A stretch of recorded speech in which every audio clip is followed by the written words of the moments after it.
Good afternoon and welcome to the show today. On this week's Wednesday in the Woods, we'll be talking about hallmarks of organizational maturity in the context of machine learning. So last week we talked about goal setting and metrics and what they have to do with machine learning. And this week we'll talk about those two same topics, goal setting and metrics, with three specific examples of businesses and what we tend to see in terms of the factors or things on the ground in an organization at each maturity level. So remember, we had 4 maturity levels that we tend to use for an assessment, unlike CMMI. And today we're going to be looking at the goal setting that we see at each maturity level and the metric that we see at each maturity level for 3 different types of businesses. So the first business that we'll think about is a dress shop, an online dress shop. And the dress shop, like many organizations, might go through a journey where it begins with some first level, largely awareness of a concept and a desire to be able to apply a label or descriptor to itself. So it might say something like, I want AI. I want to be able to build AI into my business.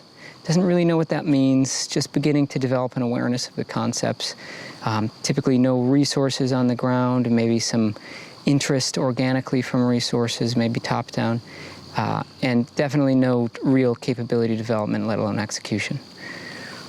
The dress shop might then, either through bottom-up organic skill development or through acquisition of resources from the market, begin to move into this second stage of that journey, this second level of maturity, where the organization focuses on capability development. So they've established an awareness and they know that they want this descriptor to apply to themselves. They focus on capability development, something like, I want to build a prediction model so that I can tell a customer what kind of dress they might like, right? This typically begins at level 2 with simply knowing that they want to build a prediction model. So they're taking a step from describing themselves as a type of company to understanding what capabilities are required for that descriptor to be true. And at that stage, they're really focused primarily on acquiring those capabilities, again, whether it's staffing or training or simply just pedaling enough on the bicycle that they can stay up for 30 seconds. At the next stage, which hopefully will occur for most organizations, they begin to look more at operational goals.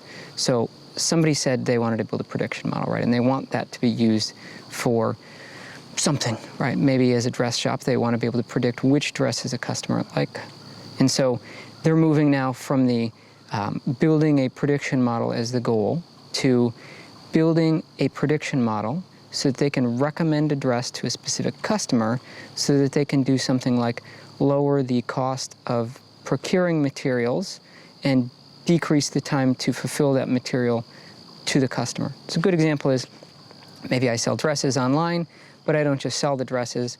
I take some interests from the user, I ask them to upload their favorite outfits from their wardrobe, and then I go and I find dresses from a catalog of designers or of producers that I work with, and I could take a just-in-time model, right? I could wait for a customer to say yes to a product that they see in my catalog, and then I could purchase that and sell it to them. So purchase from the supplier, designer, sell to the consumer, and I'm going to have to go through a just-in-time supply process for that.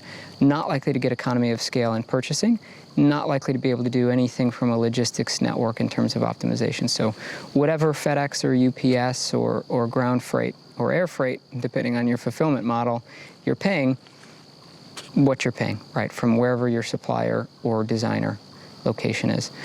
If at this stage they're focusing on operational metrics, they're going to get a lot out of that, right? They're going to ideally be able to determine that there are, for example, 100 people in a region that might be interested in a certain outfit.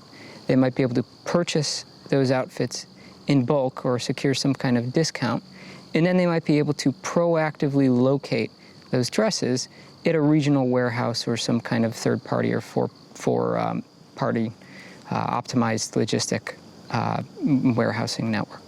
And so the move from, I know that I want to be able to build prediction models, to having a specific operational goal, like reducing the time to deliver it to the customer after they order or decreasing the cost of acquiring the dresses, is a big one. It's where much of the balance sheet measurable, in the short term at least, wins are won. At the fourth stage of maturity, on the other hand, we begin to connect the dots, right? So yes, it's good that we have these metrics, and yes, it's good that we're focusing on discrete operational goals, but at the end of the day, we might want to impact the company at a more strategic level, right? And so the focus as we move into the fourth and typically highest level of maturity at organizations is on actually affecting strategic outcomes through our use of these tools.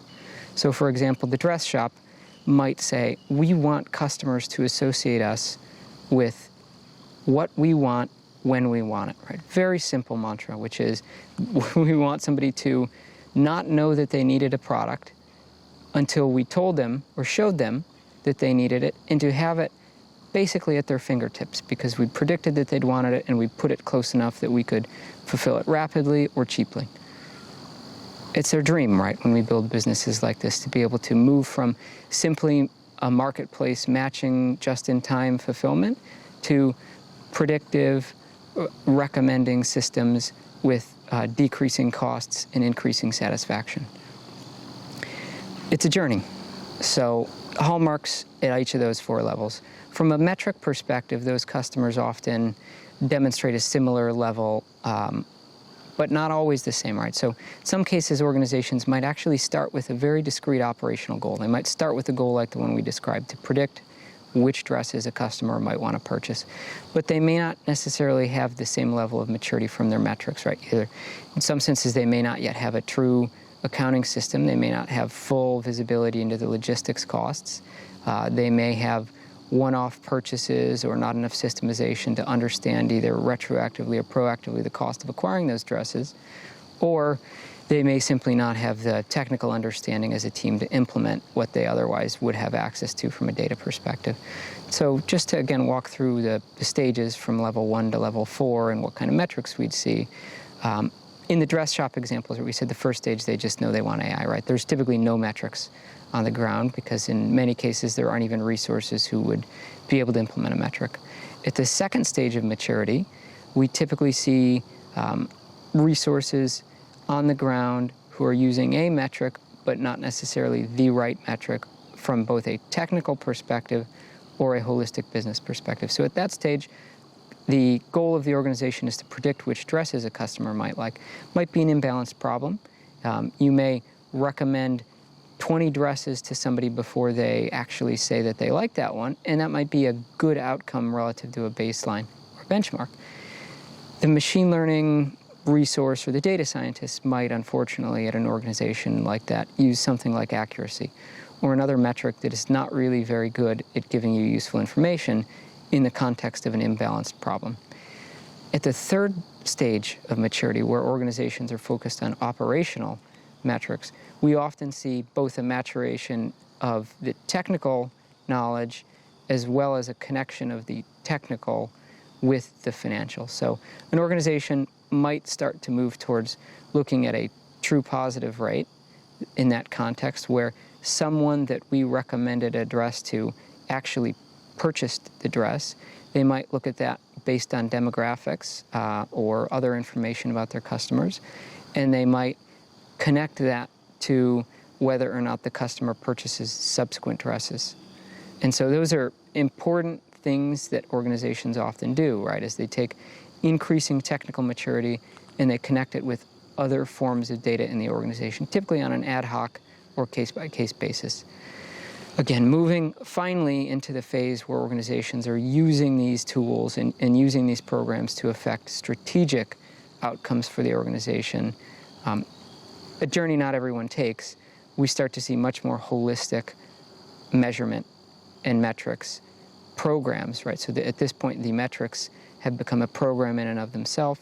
There may be complete dashboards. Some of those may make it into investor reporting. And in this case, we talked about customers associating our brand with the right product at the right time, right? You show me dresses I didn't know I needed, and I have them the next day or the same day, right? That's what we want customers to associate us with in this context. And so, simply put, we can measure the actual brand outcome from a strategic perspective here as part of our program of measuring the impact of our machine learning strategies.